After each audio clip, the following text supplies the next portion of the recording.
पर ये तो गांव है। हाँ, हमारा घर गांव में ही तो है। फिर यहाँ पे रहना पड़ेगा। हाँ बिल्कुल, यही तो रहना है हमें। हाँ बाबूजी, भैया तो बहू ले आए। वीरेन, ये क्या नौटंकी से?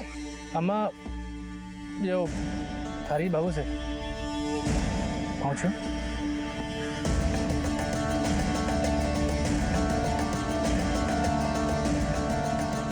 ब्याह करने से पहले बता तो दिया होता। बापू अब भीतर चलिए, हम बताते हैं। अम्मा आइए। सर वैसे तो मधु को गांव में घुसते ही प्रॉब्लम शुरू हो गई थी। सर मधु शहर की लड़की थी और हम ठहरे गांव वाले। लेकिन जब मेरे अम्मा बाबूजी ने उसके रहन सहन पर आपत्ति जताई तो अम्मा, हम अस्पताल जा रहे हैं।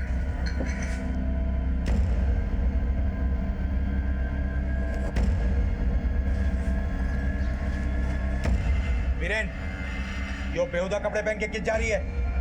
बेहद पापा जी, हॉस्पिटल जा रही हूँ मैं। ये कौन सा अस्पताल? शादी हो गई है, चुपचाप घर पे रहो।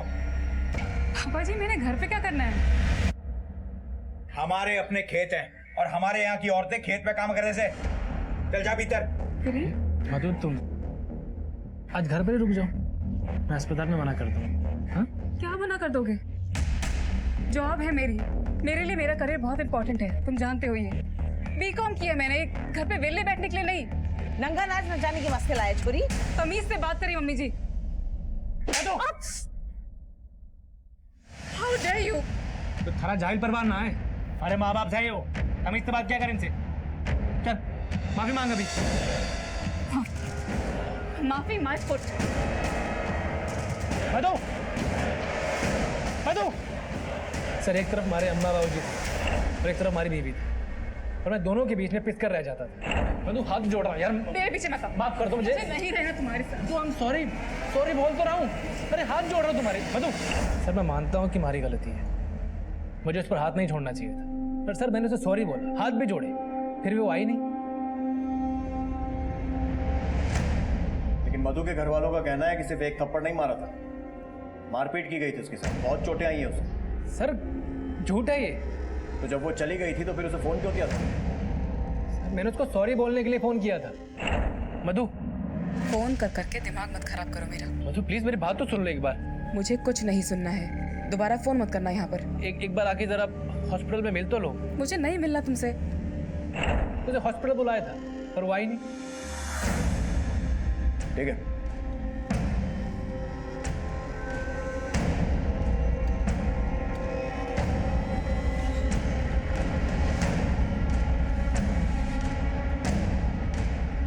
ए सुनो, चलो। मैं कहाँ जाऊँ? अरे चलो, कुछ पूछताछ अरे मैंने कर। क्या किया साहब? चलो। अरे साहब मुझे कहाँ ले जा रहे हो? चल चल बता। अरे साहब चल। अरे मैंने क्या किया साहब? मुझे कहाँ ले जा रहे हो? किया नहीं ये बता, देखा क्या है? मैंने कुछ नहीं देखा साहब। अच्छा, तो अंदर पूछताछ में तेरे तोते क्यों उड़ रहे थे? काम कर, इसको थाने लेके चल, चाय पानी देंगे ना, सब बोलेगा। चल चल। साहब पूरी बात तो नहीं मालूम, लेकिन बीरेन भैया अक्सर फोन पे बात करते हैं।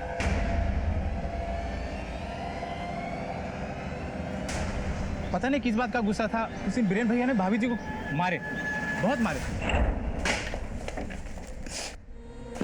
मधु किस जा रहे थे? क्या है? अरे चल के अम्मा बाबूजी से माफी मांगो, चलो। माफी तो मैं मांगने से रही। और तुम क्या कह रहे थे? मेरे पापा जाहिल हैं, तुम्हारे पापा देहाती गवार है। भिखारी की तरह कपड़े पहनते हैं और बातें करते मवेशी जैसी। ठीक है, मेरे बाबूजी देहाती हैं। मेरे बाबूजी देहाती हैं। मेरे बाबूजी देहाती हैं।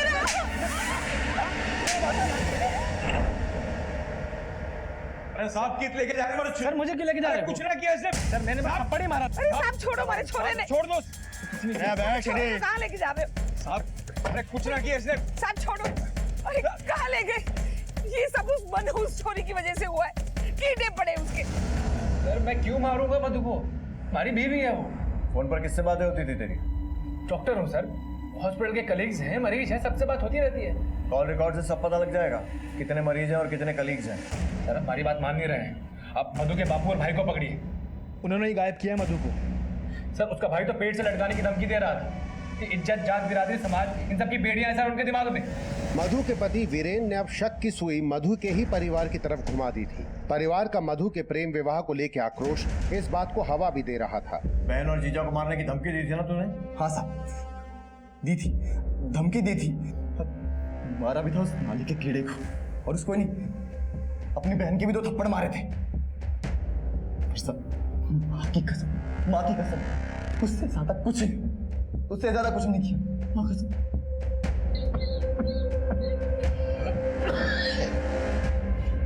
सर, वो डॉक्टर अपने सर के तो में तो हमारे सर पे थूक रहा है। बिरादरी की बहुत चिंता है ना तुम्हें? ना सर ना, इतनी भी ना है कि मैं अपनी बेटी को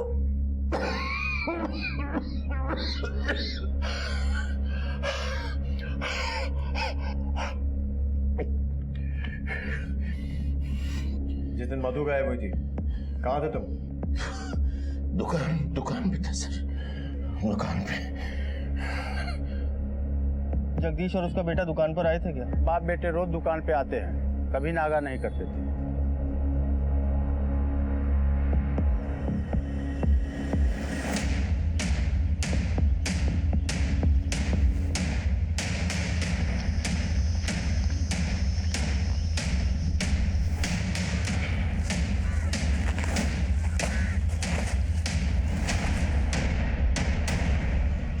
सर, किसी औरत का धड़ लग रहा है। चेहरा काफी कुचला हुआ है, जैसे लग रहा है किसी नुकीले पत्थर से वार किया गया। ये देखिए सर, ये मंगलसूत्र। महेंद्र, हमें जो पहले बॉडी पार्ट्स मिले थे वो और इस धड़ को मैच करके देखो, किसी एक ही औरत के हैं क्या? सर, और मेन रोड पर अगर कोई सीसीटीवी दिखे तो फुटेज निकलवाओ। इतनी दूर लाश को जरूर गाड़ी में लाए होंगे। बॉडी को पोस्टमार्टम के लिए भी भेज दो। सर।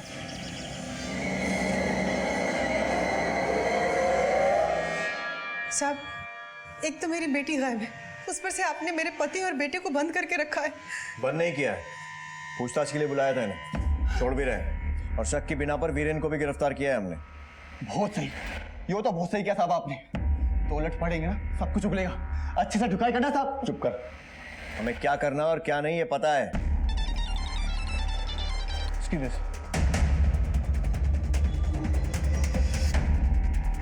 सर, नाथुपुर झील के पास एक लड़की की डेड बॉडी मिली है। ये मंगलसूत्र बॉडी के ऊपर मिला था। मम्मा, मैं सोच रही उससे मिल लेती हूँ, मिलके किस्सा ही खत्म करती हूँ। उसको बोलते डिवोर्स पेपर्स तैयार करे, मुझे रहना ही नहीं उसके साथ।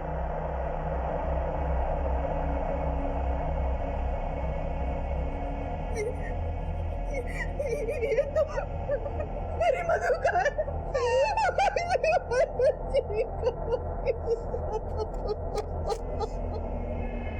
नाथुपुर में मिली लाश की नरेला के रहने वाले गुप्ता परिवार ने अपनी बेटी मधु के रूप में शिनाख्त कर दी थी। अब सवाल ये था कि मधु की इतनी बेरहमी से हत्या किसने की थी और क्यों। बहरहाल नाथुपुर पुलिस से नरेला पुलिस ने केस टेक ओवर कर लिया था। पोस्टमार्टम के हिसाब से हत्या गला दबाने से हुई और बहुत ही सफाई से बॉडी को 3 हिस्सों में काटा गया ताकि लाश को ठिकाने लगाया जा सके। सर्जिकल नाइफ से, फिर किसी नुकीले पत्थर से चेहरा भी कुचला गया। इतने तरीके से बॉडी को ठिकाने लगाने की कोशिश, कोई डॉक्टर भी हो सकता है? हो सकता है। बॉडी मिल जाएगी? हाँ महेंद्र, फॉर्मेलिटीज पूरी करके बॉडी फैमिली को हैंडओवर करो। ठीक है सर, ये मधु के केस की फाइल है, इसमें उसके सारे डिटेल्स, और अगर आगे की कार्रवाई के लिए हमारी जरूरत पड़े तो हमें कांटेक्ट कीजिएगा। Thank you.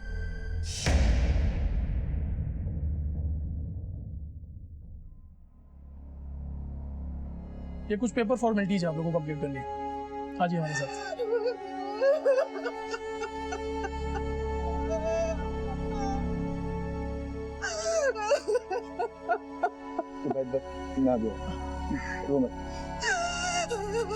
गुमशुदा मधु की लाश मिल गई थी, इसलिए पुलिस ने पिता और भाई को अंतिम संस्कार करने के लिए रिहा किया, लेकिन वो शक के दायरे से बाहर नहीं हुए थे। और जब जगदीश गुप्ता मधु की अस्थियां गंगा जी में विसर्जित करने ऋषिकेश पहुंचे और फिर जो उन्होंने देखा, उससे इस केस में अचानक 180 डिग्री का मोड़ आ गया। सर, मैं मधु की अस्थियां लेकर ऋषिकेश गया हुआ था। और उसकी अस्थियां विसर्जन करके बीपी की दवाई लेने एक दुकान पर रुका।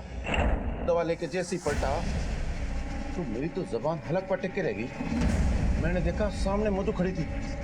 मैं जोर से चिल्लाया, मधु मधु, और उसने जैसे ही मेरी आवाज सुनी गायब हो गई। भाग गई। भीड़ थी, मैं हटा के जैसे वहां तक पहुंचा तो कोई भी नहीं।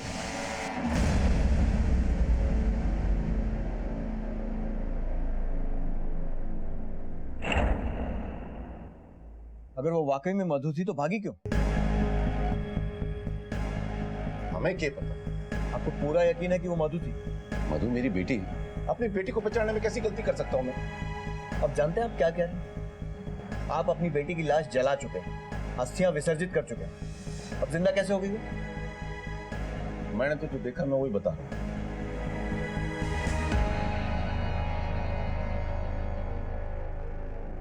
सर ये मेडिकल स्टोर का फुटेज। सर देख, वही कद काटी है, तो सलवार भी वैसी पहन रखी है, पर चेहरा तो नहीं दिख रहा है ना? सर मैंने सामने से देखा है। क्या लगता है शर्मा? सर सीसीटीवी फुटेज देख के लगता है कि हो भी सकती है और नहीं भी, लेकिन जगदीश का कहना है कि ये मधु ही है। एक बात तो तुमने सही कही, ये केस घूम फिर कर बाप बेटे पर आ रहा है। कहीं ऐसा तो नहीं है कि दोनों तमाशा खड़ा करके हमें भटकाने की कोशिश कर रहे हैं? सर ये बात मीडिया तक भी पहुंच चुकी है। पुलिस के सामने बड़ा प्रश्न ये था कि किस पर विश्वास करें, मां पर जिसने बेटी की लाश की शिनाख्त की थी, या पिता पर जो उसे जिंदा देखने का दावा कर रहा था। कहीं इस खेल में मधु के पति डॉक्टर वीरेन का हाथ तो नहीं था? मधु की मानो उस लाश को मंगलसूत्र से पहचाना था। Right sir.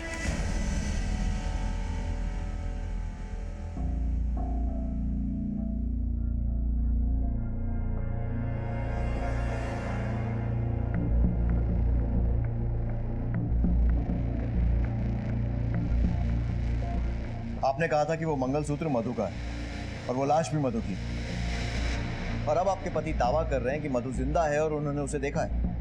क्या चल क्या रहा है आप लोगों का? सर मुझे पूरा यकीन है कि वो मंगलसूत्र मधु का ही है, और फिर मैं अपनी बेटी का मंगलसूत्र पहचानने में धोखा कैसे खा सकती हूँ? और रही बात मेरे पति के बयान की, वो तो जांच आप लोग कर ही रहे हैं ना। ठीक है, अब वो मंगलसूत्र ही बताएगा कि वो किसका है। सर मधु मर्डर केस में जो लाश मिली है, ऐसा बताया जा रहा है कि वो लाश मधु गुप्ता की नहीं बल्कि किसी और की है। पुलिस विभाग से इतनी बड़ी गलती कैसे हो सकती है कि लाश की पहचान किए बिना उसका अंतिम संस्कार कर दिया गया है? सर लाश की डीएनए टेस्टिंग अब तक क्यों नहीं की गई है? देखिए हम लोगों की जांच जारी है। सर वो लाश अगर मधु गुप्ता की नहीं है तो फिर किसकी है? हम लोग मामले की नए सिरे से तफ्तीश कर रहे हैं, जैसे कोई जानकारी मिलेगी आपको देंगे। लेकिन काफी वक्त निकल चुका है सर, काफी वक्त निकल चुका है सर। पीछे माफी माय फुट। तुम्हारे बाबा देहाती गवार है, भिखारी की तरह कपड़े पहनते हैं और बातें करते मवेशी हो जाती।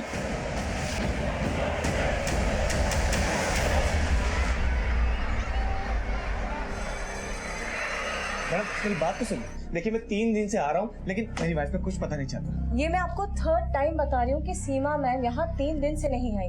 आप चाहिए तो हमारा अटेंडेंस रजिस्टर चेक कर लीजिए सर, आपको खुद समझ आ जाएगा। आपको कहीं भी उनके सिग्नेचर नजर आ रहे हैं? देखिए मैंने हर जगह उसको ढूंढा, लेकिन वो कहीं नहीं मिली। मेरी बच्ची को देखिए, रो रो के आधी हो चुकी। सर मैं बिल्कुल समझती हूँ, मैं आपको सजेस्ट करूंगी कि आप पुलिस के पास जाइए। मैं पुलिस में भी जाके इन्फॉर्मेशन कर चुका हूँ। सर देखिए, अगर मुझे कुछ पता चलता है तो मैं आपको बता दूंगी।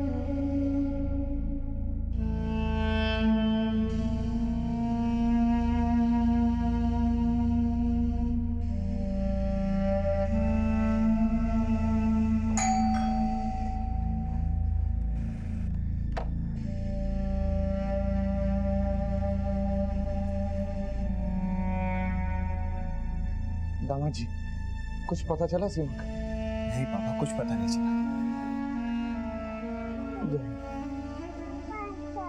दामाद जी एक बार पुलिस से फिर से पता करो ना, शायद कुछ पता चल जाए। पापा पुलिस से भी बात, वो कहते हैं कि पता चलेगा तो आपको इन्फॉर्म कर देंगे। फिर भी आप कहते हैं तो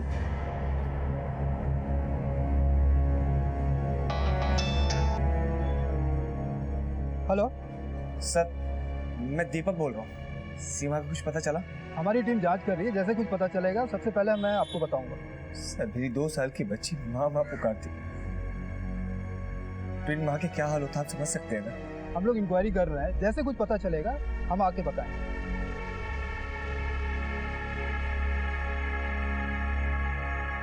पुलिस ने असली मृत महिला तक पहुंचने के लिए मंगलसूत्र पे मिले मार्क के आधार पर एक एक ज्वेलरी शॉप को टटोलना शुरू किया।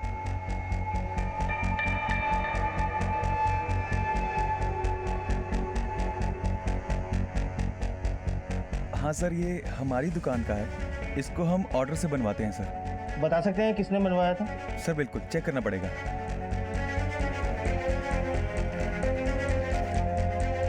ये मंगलसूत्र दीपक चावला ने खरीदा था। दीपक चावला? जी सर। इसका एड्रेस मिलेगा हमें? जी सर। सर 17B सूरज अपार्टमेंट, घोड़ा मोड़, बबाना। Thank you.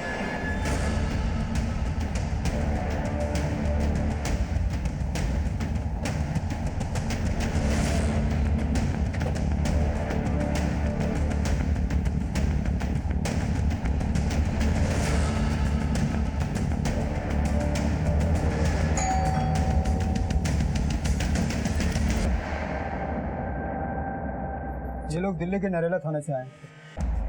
मेरी बीवी मिली? कुछ पता चला उसका? हमें एक लड़की की डेड बॉडी के पास से ये मंगलसूत्र मिला। पहचानते हैं इसे?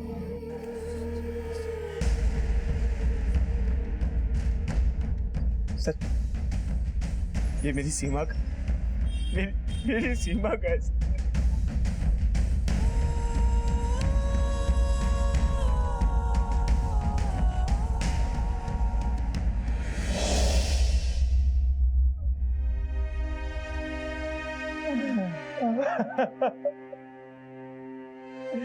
मुझे ले चलिए वहाँ, एक बार बेटी की लाश तो देख लूं।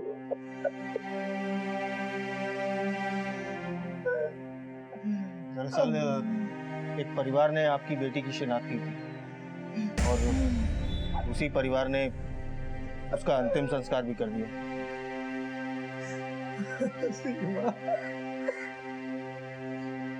सर आप मजाक कर रहे हैं? ऐसा कोई कर सकता है क्या? और आप इतने यकीन के साथ कैसे कह सकते हैं कि जो लाश मिली है वो मेरी पत्नी की है? देखिए, उसी बात को वेरीफाई करने के लिए आपकी बेटी की डीएनए से बॉडी के डीएनए को मैच करवाना जरूरी है।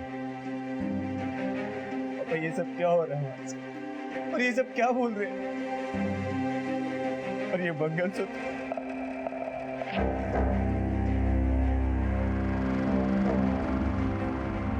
सर सीमा से जुड़े हर पहलू को हमने तहकीकात किया, अभी तक कुछ नहीं मिला। हमने उसके कॉल रिकॉर्ड्स भी देखे। एक नंबर है 76123 जिससे सीमा को बार बार कॉल किया गया था। 4 महीने में 253 बार कॉल किया गया था और सीमा भी इस नंबर पे बार बार कॉल करती थी। इसका नंबर? सर प्राइवेट नंबर है, अनलिस्टेड है। टेलीफोन कंपनी को इस नंबर की डिटेल भेजने के लिए बोला है, 2-3 दिन में आ जाएगा। फिलहाल ये मोबाइल स्विच ऑफ। सर ये सीमा हत्या के तार कहीं मधु केस से तो नहीं जुड़े हुए? हो सकता है, क्योंकि ये डॉक्टर वीरेन भी किसी औरत से फोन पर बात कर रहा था।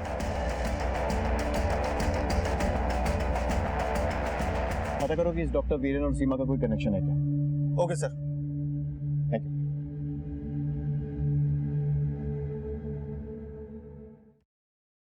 पहचानता है इसे? ना सर, मैं नहीं जानता। देख, सच सच बोल दे, वरना फसलें साबुत नहीं बचेंगी तेरी इसमें।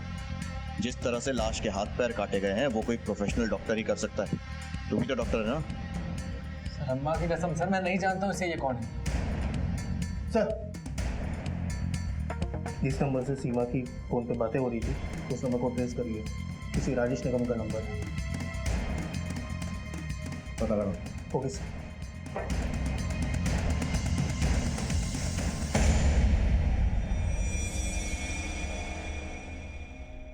हाँ जी कहिए। पुलिस नरेला थाने से। अच्छा ये मैं बात नहीं। हाँ सर कहिए।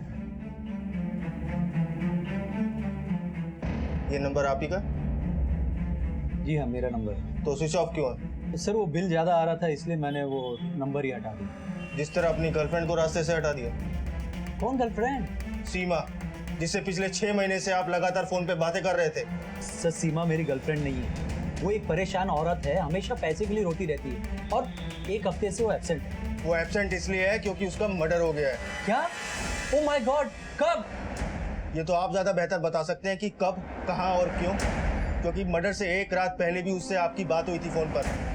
देखिए सर, मैं मानता हूँ मैं उनसे रोज बात करता था, उसे पैसे की प्रॉब्लम थी, इसके लिए शायद वो डिप्रेशन की शिकार थी सर। तो मेरे और उसके बीच में एक हमदर्दी का रिश्ता था, उसका सुसाइडल नेचर था सर। एक दिन स्कूल के छत से कूदने लगी, अच्छा हो गया प्यून ने देखा। सर मैंने उसे बहुत समझाया, मुझे उसकी टेंशन होती थी इसलिए मैं उसे कॉल करता। देखिए मर्डर केस है और क्रिमिनल अभी तक पकड़ा नहीं गया, और जब तक क्रिमिनल पकड़ा नहीं जाता आप ये शहर छोड़कर हमें बिना बताए जा नहीं सकते। जी। सीमा के डिप्रेशन की क्या वजह थी? डिप्रेशन तो नहीं था सीमा को, वो तो बहुत खुश थी अपनी बेटी और पति के साथ में। लव मैरिज थी दोनों की। अच्छा, सीमा ने कभी आपको पैसे की तंगी के बारे में बताया था? कोई फाइनेंशियल क्राइसिस? नहीं सर, कोई फाइनेंशियल क्राइसिस नहीं था। दीपक ठीक ठाक कमाता है, 2-4 बिजनेस है उसके। सीमा से उसकी कोई शिकायत भी नहीं सुनी मैंने।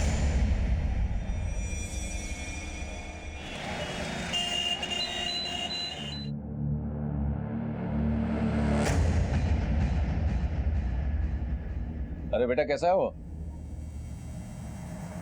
बेटा क्या हुआ? बड़े दिनों बाद दिखाई दे रहा है, सब ठीक? हाँ। कहाँ गया था? हाँ अंकल, वो अलीगढ़ गया था। 1 किलो चीनी देना। हाँ हाँ देता हूँ। अलीगढ़ में कहाँ गया था बेटा? मेरे चाचा रहते हैं। अच्छा, कौन से वाले? दिवाकर चाचा। अच्छा, जो कनाडा रहते थे वो इंडिया आ गए? तुल गई चीनी। और घर पे सब बढ़िया? अरे काय का बढ़िया बेटा। मधु ने पहले अपनी मनमर्जी की शादी करी, नाक कटवा दी हमारी, फिर 4-5 दिन से गायब है, पता ही नहीं चल रहा। थाने घूम घूम के तक लिए, सारे एरिया में पता कर लिया, कुछ ना पता चल रहा। बेटा मधु तो तेरे बचपन की दोस्त है, स्कूल की, तेरे से कुछ कह के गई, तेरे को कुछ पता है? नहीं तो चल मैं चलता हूँ। अरे कुछ तो, अरे बता तो सही। अरे बेटा अपनी चीनी तो ले जा।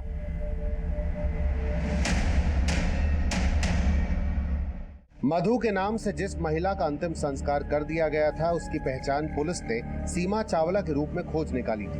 मधु, उसके पति डॉक्टर वीरेन और सीमा का आपस में क्या संबंध था? अगर था तो क्या था? जैसे ही मैंने मधु का नाम लिया वो भाज लिया, बहुत घबराया हुआ था, जैसे सांप देख लिया हो। किसकी बात कर रहे हो? साफ साफ बताओ क्या हुआ। मैं दुकान पे खड़ा था, वो आया। क्या नाम बताया? गौतम। वो मधु का स्कूल का दोस्त है, अक्सर मिलता रहता है उससे। एड्रेस दो सर। जी।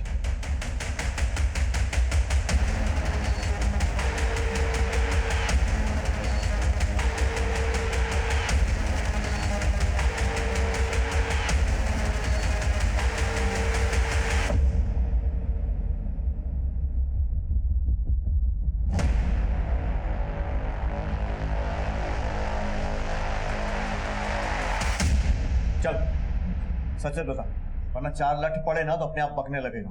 मधु के बारे में जो कुछ भी मालूम है शुरू हो जा बोलना।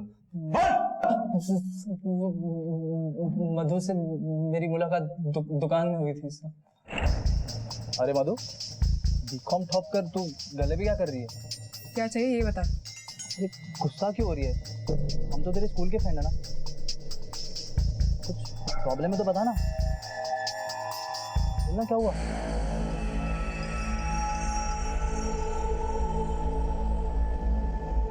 कई बार हम दुकान में ही मिलने लगे और धीरे धीरे उसने अपने दिल का दर्द मुझे बताना शुरू कर दी। मेरी लाइफ भी कितनी स्ट्रेंज है। जहाँ एक और जिद करके शादी करी, अब मुझे मिला ही क्या?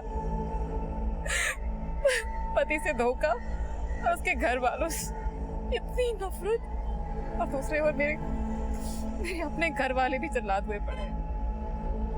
तू यहाँ कर क्या रही है यार? इतनी पढ़ी लिखी है, निकल जाना यहाँ से। कहाँ जाऊँ? एक जगह है, वहाँ यहाँ के परिंदे भी परनिवास है, और नौकरी तुझे यूं मिल जाएगी। और फिर वो घर छोड़कर आ गई। जा कहाँ रहे हैं? मुरादाबाद। वहाँ मेरे एक दोस्त का घर खाली है, बिल्कुल खाली। अभी वो मुरादाबाद में है।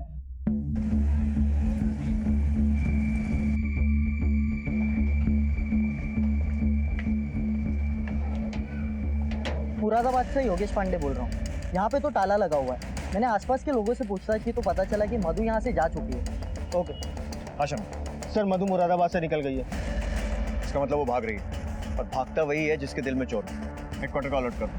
ये बात तो साबित हो गई डीएनए रिपोर्ट से कि जो लड़की मरी है वो मधु नहीं है। बाकी बातें मधु के पकड़े जाने पर ही क्लियर हो। सर, मैंने आसपास के सभी थानों में इन्फॉर्म कर दिया।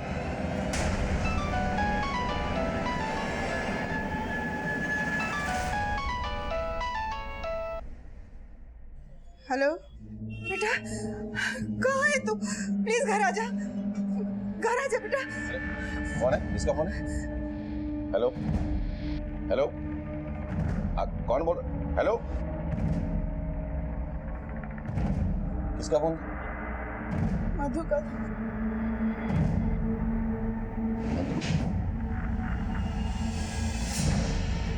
सर, अभी अभी मधु ने अपनी माँ को कॉल किया था। गुड, मतलब सबका नंबर सर्वेलेंस पे डालने का कोई तो फायदा होगा। कहाँ का number? Sir, Ghaziabad.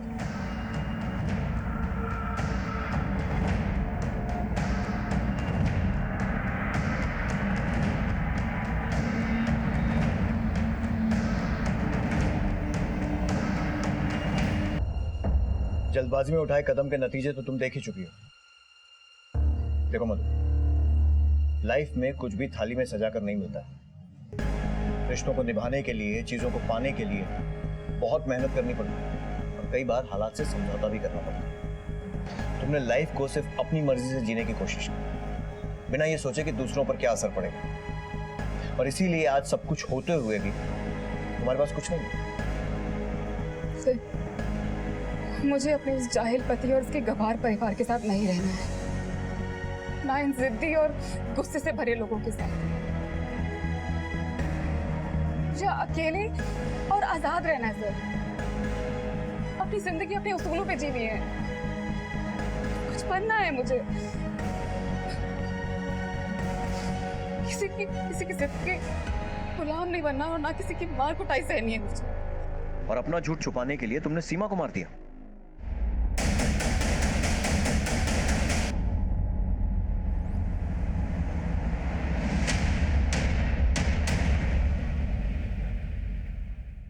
Okay sir, जिन 3 एरियाज में हमें वो बॉडी पार्ट्स मिले थे, उस एरिया के मोबाइल टावर के रिकॉर्ड्स आ गए हैं और उनमें से एक एरिया में दीपक चावला का मोबाइल एक्टिव था।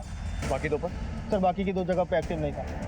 इसका मतलब ये बात तो पक्की है कि दीपक चावला 3 में से एक जगह पर मौजूद है और हो सकता है कि बाकी 2 जगह पर उसने किसी और की मदद से वो बॉडी पार्ट्स भिजवाए। बाकी 2 नंबर की डिटेल्स भी करो, पता करें कि इस दीपक चावला और इन दोनों नंबर्स में क्या कनेक्शन है। Okay sir. मैंने कुछ नहीं किया सर, मेरी बात तो सुनिए। सब पता चलेगा क्या किया तूने। मैंने कुछ नहीं किया था। नहीं बताएगा। चल बता अपनी कहानी सुनो। जिंदगी बर्बाद हो गई थी मेरी सर। मेरा बिजनेस भी ठप हो गया। मैंने उसे कितनी बार कहा कि अपने पापा से जाके पैसे लेकर उसके पापा के फ्लैट के अच्छे दाम भी लगवा दिए थे, लेकिन वो मानने को तैयार नहीं था। उसके दिए हुए चिल्लर पैसे से मैं कब तक जिंदगी जीता। एक तरफ वो पैसे लाने को तैयार नहीं थी और दूसरी तरफ उसके स्कूल के प्रिंसिपल से उसकी बढ़ती हुई दोस्ती। Thank you sir. आपको पता नहीं आपसे बात करके मुझे कितना सुकून मिलता है। आप तो मुझे मेरे हस्बैंड से भी ज़्यादा समझते हैं। Thank you for helping me. कल मिलते हैं। Good night sir.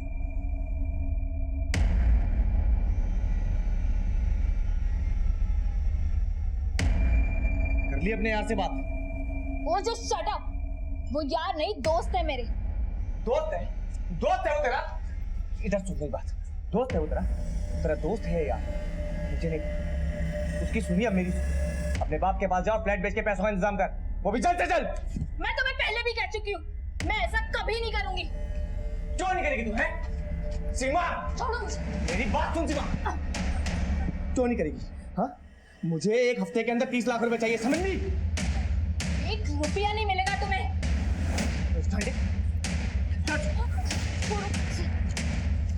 ये पकड़ ये पेपर। क्या ये? अपने बाप के पास जा और इन पेपरों पे सिग्नेचर करवा के ला अपने बाप से। किस चीज के पेपर हैं ये? Property sign? कोई साइन नहीं करूंगी मैं इसमें, कभी भी नहीं, समझे तुम? साइन नहीं करेगी, साइन नहीं करेगी तू। मुझे पैसे चाहिए सीमा, मुझे पैसे चाहिए।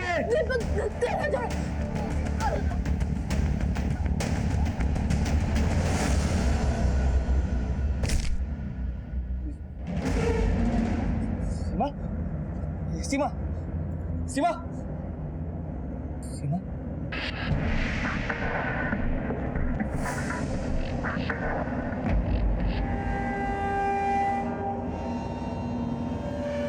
डॉक्टर नारंग, 10 लाख रुपए का लालच देकर मैंने अपने डॉक्टर दोस्त नारंग को अपने घर में, और फिर सीमा की लाश के टुकड़े कर मैंने अलग अलग जगहों पे ठिकाने लगा दिए।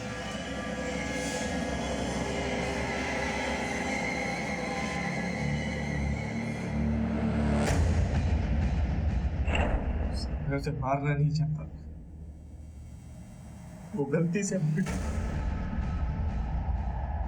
मुझे न्यूज़ में जब पता चला कि सीमा की लाश का किसी और परिवार ने अंतिम संस्कार कर दिया तो मैं निश्चिंत हो गया कि अब मुझे कोई नहीं पकड़ सकता। और फिर जब आप लोग मंगलसूत्र को लेकर मेरे पास आए तब मैंने अपने आप को बचाने की कोशिश की, मगर पकड़ा गया। उठाकर लाओ उसको। Yes sir.